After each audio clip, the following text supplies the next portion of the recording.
Hi, my name is Yuval Nave. I'm a technical editor for Roadrunner, Motorcycle Touring and Travel magazine. A second set of best practices for our design focus on the route level, not on the waypoint selection level. General practice 1. Place waypoints after corners. This best practice comes to ensure that the route that you execute on the road on your satellite receiver is exactly the same as the one you designed at home. Let me show an example of a route which was designed at home, and it can be different when you go on the road. So we're going to zoom in a little bit, and let's assume that I put a waypoint here. You can see this is a corner, and I put the waypoint incorrectly before the corner.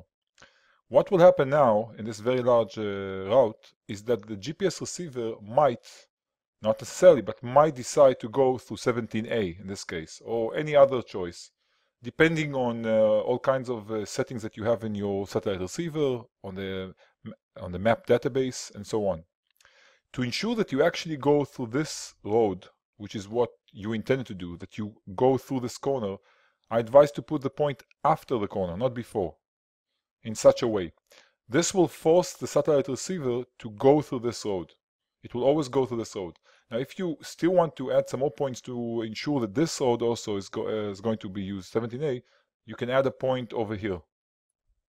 Again, after the corner, not before. General best practice number 2, verify and proof the route. Verifying and proofing the route is perhaps one of the most important steps in route design. It makes sure that the quality of the route is high and there are no mistakes with the waypoints. Let me show an example. This route, if you look at it from a zoom out perspective, it looks fine. It goes from the starting point and ends in the end point. But if we start looking at each waypoint, let's look at the second point and we'll zoom in. You see something is not exactly right over here.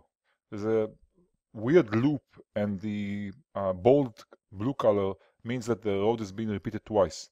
What actually happened here, due to drag and drop issues, which is often the case with the waypoint selection, is that the waypoint was positioned not on the right lane, but on the left lane of this road. And it caused the loop, because now the receiver is trying to, and the editor and the receiver are trying to go back to this point. If you don't catch it here in the editor and you only see it on the road, you're going to do very long and frustrating loops in order to solve that issue. The solution is simple. Just move it to the right point, the right lane, and suddenly the whole route is okay again. So we fixed waypoint 2.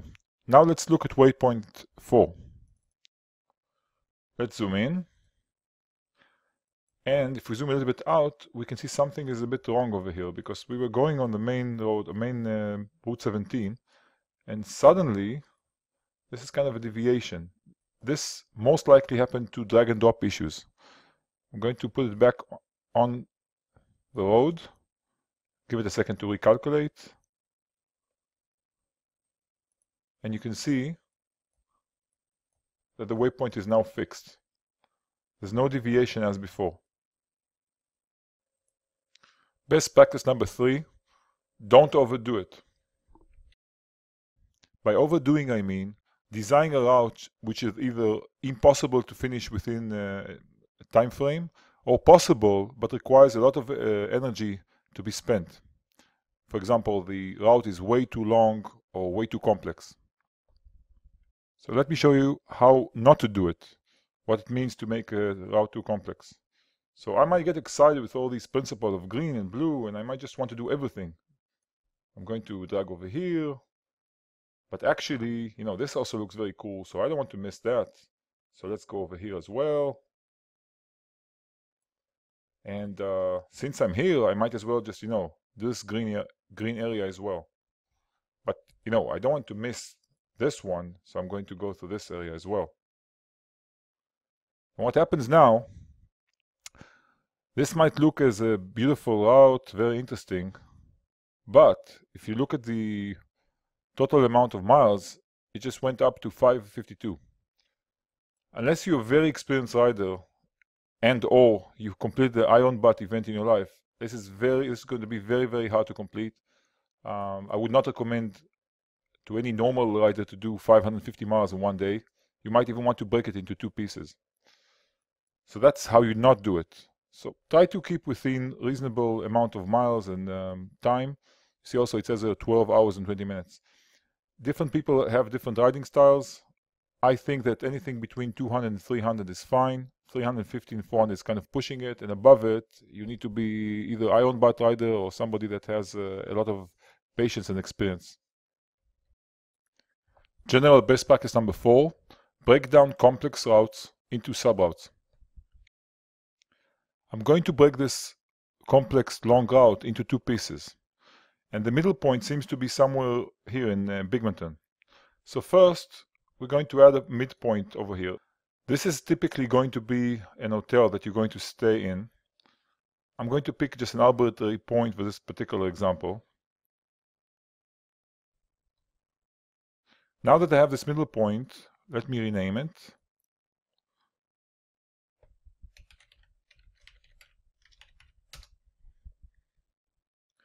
And now I'm going to save route 1 and also save it as route 2. That will be the second part of the second day.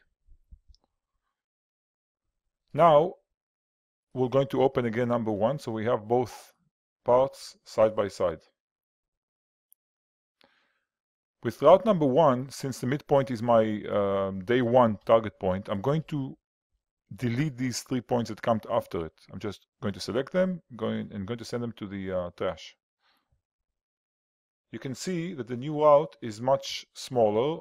It's not that short, but it's 300 miles. It's still doable. We're going to save it. This is the first part. Now when we go to the second route, we're going to get rid of the points from day 1. So we're going to select these points, remove them.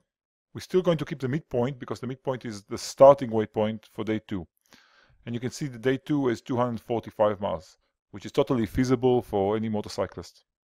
And we're going to save that as well. And that's how you break a complex and long route into 2 small subroutes. General best practice number 5, don't forget about fuel. Suppose this is the route of 170 miles and your motorcycle needs refueling every 120 miles or so because you don't have a large gas tank or because you are riding a sports bike that consumes a lot of gas. Whatever the reason, you cannot finish the route this way. So it's recommended to always take that into account and add intentional fuel gas stops if possible. So I'm going to say that Liberty over here, this town over here, is about 100 miles from looking at this route. So I'm going to search in Google for some gas stations around that, and I found Mobile in that address. Going back to Tire, I'm going to add this address, add to itinerary. Now I can also call it Mobile gas station, so it will be very clear what this point means. But it's in the wrong position, I have to put it here. Okay, now it's good. Now we have a route, and it's somewhere in between. If you want to verify that, you can open the road book, and you can see that this mobile gas station is in 87 miles. So if it's too close for you, you can change a different point. But you can use this road book to verify that the gas stations fit your needs. General best practice number 6, consider 2 routes for loops. Routes that start and end in the same waypoint are essentially a loop. The problem with loops is that satellite receivers can get confused by the adjacent waypoints, especially when you have a recalculation. And then, instead of moving to the next waypoint logically, the way you expect it, it might move to the closest or most adjacent waypoint. And then the whole route is just corrupted. My advice is to break the loop into 2 parts, one to the midpoint and one from the midpoint back to the starting, which is now also the target waypoint.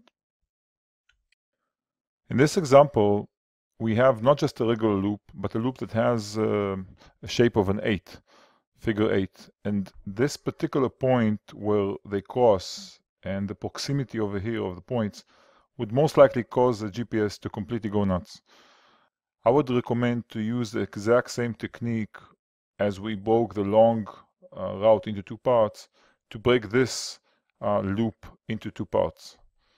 And the idea is, if this is the middle point, number 3, so for the first part, just navigate to the midpoint, remove these, and for the second part, of course, you have to save the file in a different file. You go from the midpoint back home.